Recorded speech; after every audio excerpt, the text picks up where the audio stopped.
ஆகாசவாணி.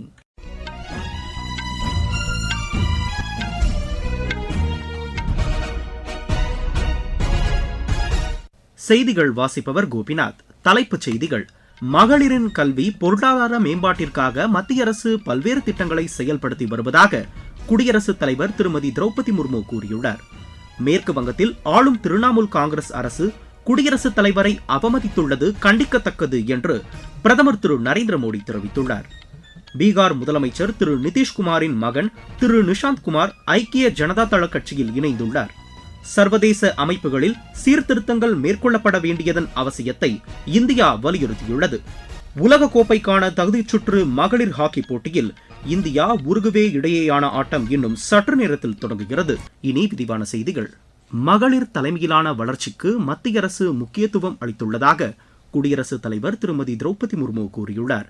சர்வதேச மகளிர் தினத்தை ஒட்டி புதுதில்லியில் நடைபெற்ற தேசிய மாநாட்டின் நிறைவு நிகழ்ச்சியில் கலந்து கொண்டு அவர் பேசினார். அனைத்து துறைகளிலும் பெண்கள் முத்திரை பதித்து வருவதாக அவர் தெரிவித்தார். பெண்களின் கல்வி மற்றும் பொருளாதார மேம்பாட்டிற்காக மத்திய அரசு பல்வேறு திட்டங்களை செயல்படுத்தி வருவதாக திருமதி திரௌபதி முர்மு கூறினார். நாட்டின் வளர்ச்சியில் பெண்களின் சாதனைகள் அனைத்தும் முக்கிய பங்கு வகிக்க வேண்டும் என்ற நோக்கில் பிரதமர் திரு நரேந்திர மோடி செயல்பட்டு வருவதாக குடியரசு துணைத் தலைவர் திரு சி.பி. ராதாகிருஷ்ணன் தெரிவித்துள்ளார். சர்வதேச மகளிர் தினத்தை ஒட்டி இன்று திரிபுராவின் ஹப்பானியாவில் மகளிர் சுய உதவி குழுவினருடன் கலந்துரையாடுகையில் அவர் இவ்வாறு கூறினார். மகளிர் மேம்பாட்டிற்காக மத்திய அரசு கடந்த 10 ஆண்டுகளில் எண்ணற்ற திட்டங்களை செயல்படுத்தியுள்ளதாக திரு சி.பி. ராதாகிருஷ்ணன் தெரிவித்துள்ளார். மேற்கு வங்கத்தில் ஆளும் திரிணாமுல் காங்கிரஸ் அரசு குடியரசுத் தலைவரை அவமதித்துள்ளது கண்டிக்கத்தக்கது என்று பிரதமர் திரு நரேந்திர மோடி கூறியுள்ளார். இன்று புதுதில்லியில் பல்வேறு வளர்ச்சி திட்டப் பணிகளை தொடங்கி வைத்து அவர் பேசினார். பழங்குடியின மக்களின் மிகப்பெரிய திருவிழாவில் பங்கேற்பதற்காக குடியரசுத் தலைவர் திருமதி திரௌபதி முர்மு மேற்கு வங்கம் சென்றதை பிரதமர் சுட்டிக்காட்டினார். இதற்காக குடியரசுத் தலைவரை கௌரவிக்க வேண்டிய திரிணாமுல் காங்கிரஸ் அரசு அந்த நிகழ்ச்சியை புறக்கணித்ததாக அவர் குறை கூறினார். இதன் மூலம் ஜனநாயக மாண்புகளுக்கு எதிராக மேற்கு வங்க அரசு செயல்பட்டுள்ளதாகவும் திரு நரேந்திர மோடி தெரிவித்தார். மேற்கு வங்கத்தில் குடியரசுத் தலைவருக்கு நிகழ்ந்த அவமதிப்பு கண்டிக்கத்தக்கது என்று மத்திய பழங்குடியின நலத்துறை அமைச்சர் திரு ஜோவல் ஓரம் கூறியுள்ளார்.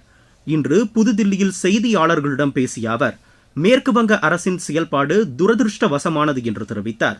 இது பழங்குடியின மக்களுக்கு வருத்தத்தை ஏற்படுத்தியுள்ளதாகவும் அவர் கூறினார். மேற்கு வங்க சட்டப்பேரவை தேர்தலில் இதற்கு பழங்குடியின மக்கள் உரிய பதிலடி கொடுப்பார்கள் என்றும் திரு ஜோவல் ஓரம் தெரிவித்தார். மேற்கு வங்கத்தில் குடியரசுத் தலைவருக்கான மரபுகள் பின்பற்றப்படாதது கண்டிக்கத்தக்கது என்று மத்திய இணையமைச்சர் டாக்டர் எல் முருகன் கூறியுள்ளார். இன்று திருச்சியில் செய்தியாளர்களிடம் பேசுகையில் அவர் இவ்வாறு கூறினார். நேற்றைக்கு மேற்கு வங்கத்தில் நடந்த சம்பவம் மிகவும் கண்டனத்திற்குரியது. ஜனாதிபதி அவர்களுடைய புரோட்டோகால், அவர்களுக்கான அந்த வரவேற்பு, அந்த புரோட்டோகாலை மேற்கு வங்காள அரசு, அதாவது இண்டிக் கூட்டணி கட்சிகள் எல்லாம் இணைந்திருக்கிற அந்த கூட்டணி சார்ந்த ஒரு கட்சி திரிணாமுல் காங்கிரஸ் மிகப்பெரிய அளவில் பிரீச் ஆஃப் வயலன்ஸ் புரோட்டோகால் நடந்திருக்கிறது. அது ஜனாதிபதி அவர்கள் வரும்பொழுது முதலமைச்சர் அவர்கள் போய் வரவேற்கணும், வரவேற்கல. அல்லது ஒரு அமைச்சரை கொடுத்துருக்கணும், ஒரு அமைச்சரும் போகலை. அல்லது ஒரு சீஃப் செக்ரட்டரி போய் வரவேற்றிருக்கணும், சீஃப் செக்ரட்டரியும் போகல. அதே போல ஜனாதிபதிக்கான அந்த நிகழ்ச்சிக்கான ஏற்பாடுகளை அந்த காவல்துறை முழுமையாக செய்யவில்லை.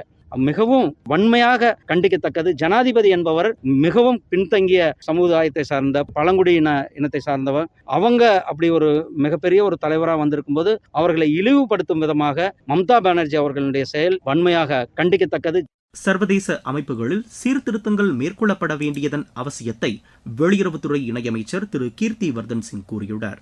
இங்கிலாந்தில் நடைபெற்ற காமன்வெல்த் வெளியுறவு அமைச்சர்கள் கூட்டத்தில் கலந்து கொண்டு அவர் உரையாற்றினார். சர்வதேச அமைப்புகளில் வளரும் நாடுகளுக்கு கூடுதல் முக்கியத்துவம் அளிக்க வேண்டும் என்றும் திரு கீர்த்தி வர்தன் சிங் கேட்டுக்கொண்டார். நாடு முழுவதும் ஆயுஷ் மருத்துவமனைக்கான கட்டமைப்பு வசதிகள் மேம்படுத்தப்பட்டு வருவதாக ஆயுஷ் துறை இணையமைச்சர் திரு பிரதாப் ராவ் ஜாதவ் கூறியுள்ளார். கோவாவில் உள்ள அகில இந்திய ஆயுர்வேதா மையத்தில் நடைபெற்ற நிகழ்ச்சியில் மருத்துவ சேவைகளை தொடங்கி வைத்து அவர் பேசினார். பாரம்பரிய மருத்துவ முறை உலக அளவில் பிரபலமடைந்து வருவதாக அமைச்சர் கூறினார். வளர்ச்சியடைந்த இந்தியாவிற்கான ஊரக வேலைவாய்ப்பு உறுதி மற்றும் வாழ்வாதார திட்டத்திற்கான லட்சினை வடிவமைப்பதற்கான போட்டியை மத்திய அரசு அறிவித்துள்ளது. மைகவ் இணையதளத்தை பயன்படுத்தி பொதுமக்கள் தங்களுடைய படைப்புகளை சமர்ப்பிக்கலாம் என்று மத்திய அரசின் செய்திக்குறிப்பு தெரிவிக்கிறது. நீங்கள் கேட்டுக்கொண்டிருப்பது ஆகாசவாணியின் செய்தி அறிக்கை. மக்கள் போற்றும் மத்திய பட்ஜெட். தமிழகத்தின் ரயில் மேம்பாட்டு திட்டங்களுக்கு 7611 கோடி ரூபாய் நிதி ஒதுக்கீடு. சென்னையிலிருந்து ஹைதராபாத் மற்றும் பெங்களூருவுக்கு புல்லட் ரயில் வழித்தடம். தென்னை விவசாயிகளுக்கான ஊக்குவிப்பு திட்டம். ஆதிச்சநல்லூரில் சர்வதேச தரத்திலான கலாச்சார மையம். பொதிகை மலையில் மலையேற்றத்திற்கான வழித்தடம். பழவேற்காடு ஏரியில் பறவைகள் காட்சி மையம். மாவட்டம் தோறும் மகளிர் விடுதிகள். தமிழகம் மட்டுமின்றி நாடே போற்றும் மத்திய பட்ஜெட்.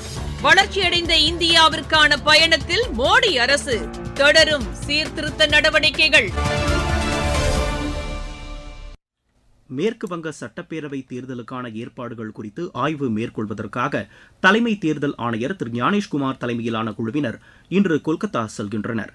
அரசியல் கட்சிகளின் பிரதிநிதிகள், மாவட்ட ஆட்சியர்கள் மற்றும் காவல்துறை அதிகாரிகளுடன் இக்குழுவினர் விரிவான ஆலோசனை மேற்கொள்ள உள்ளதாக எமது செய்தியாளர் தெரிவிக்கிறார்.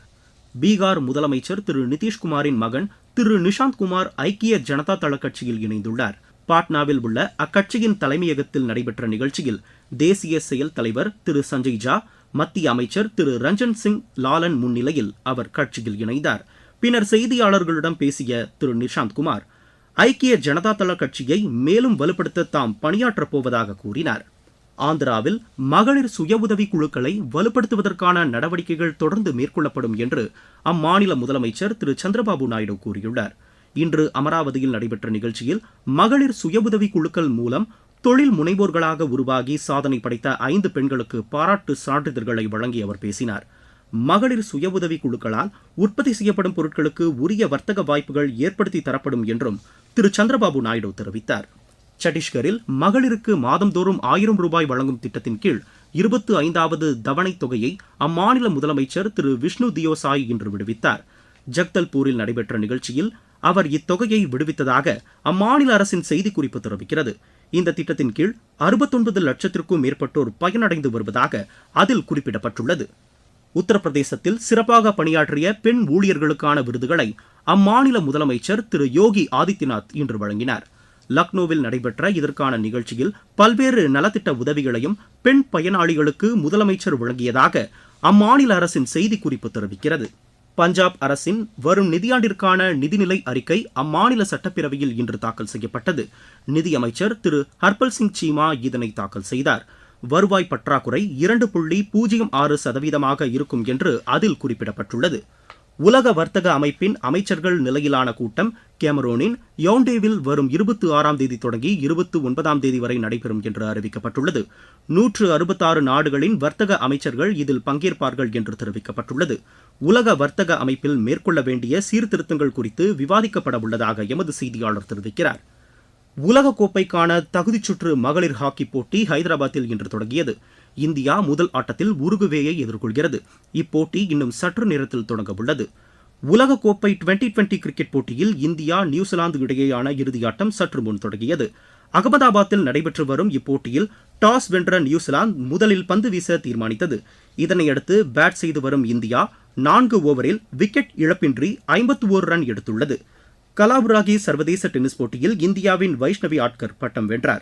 மகளிர் ஒற்றையர் பிரிவு இறுதியாட்டத்தில் அவர் 7-6, 6-4 என்ற செட் கணக்கில் இந்தியாவின் அங்கிதா ரெய்னாவை வென்றார். ஆஸ்திரேலியாவில் நடைபெற்று வரும் சர்வதேச நீச்சல் போட்டியில் இந்தியாவின் ரிஷப் தாஸ் 2 வெண்கலப் பதக்கங்களை வென்றார். ஆடவர் 200 மற்றும் 50 மீட்டர் பிரிவுகளில் அவர் இப்பதக்கங்களை கைப்பற்றினார். ஆல் இங்கிலாந்து ஓபன் பேட்மிண்டன் போட்டியில் இந்தியாவின் லக்ஷ்யா சென் வெள்ளிப் பதக்கம் வென்றார். ஆடவர் ஒற்றையர் பிரிவு இறுதியாட்டத்தில் சீன தைப்பேயின் லின் சன் யி 21-15, 22-20 என்ற செட் கணக்கில் லக்ஷ்யா சென்னை வென்றார். மீண்டும் தலைப்புச் செய்திகள். மகளிரின் கல்வி, பொருளாதார மேம்பாட்டிற்காக மத்திய அரசு பல்வேறு திட்டங்களை செயல்படுத்தி வருவதாக குடியரசுத் தலைவர் திருமதி திரௌபதி முர்மு கூறியுள்ளார். மேற்கு வங்கத்தில் ஆளும் திரிணாமுல் காங்கிரஸ் அரசு குடியரசுத் தலைவரை அவமதித்துள்ளது கண்டிக்கத்தக்கது என்று பிரதமர் திரு நரேந்திர மோடி தெரிவித்துள்ளார். பீகார் முதலமைச்சர் திரு நிதிஷ்குமாரின் மகன் திரு நிஷாந்த் குமார் ஐக்கிய ஜனதா தள கட்சியில் இணைந்துள்ளார். சர்வதேச அமைப்புகளில் சீர்திருத்தங்கள் மேற்கொள்ளப்பட வேண்டியதன் அவசியத்தை இந்தியா வலியுறுத்தியுள்ளது. உலகக்கோப்பைக்கான தகுதிச்சுற்று மகளிர் ஹாக்கி போட்டியில் இந்தியா உருகுவே இடையேயான ஆட்டம் இன்னும் சற்று நேரத்தில் தொடங்குகிறது. இத்துடன் இந்த செய்தி அறிக்கை நிறைவடைகிறது.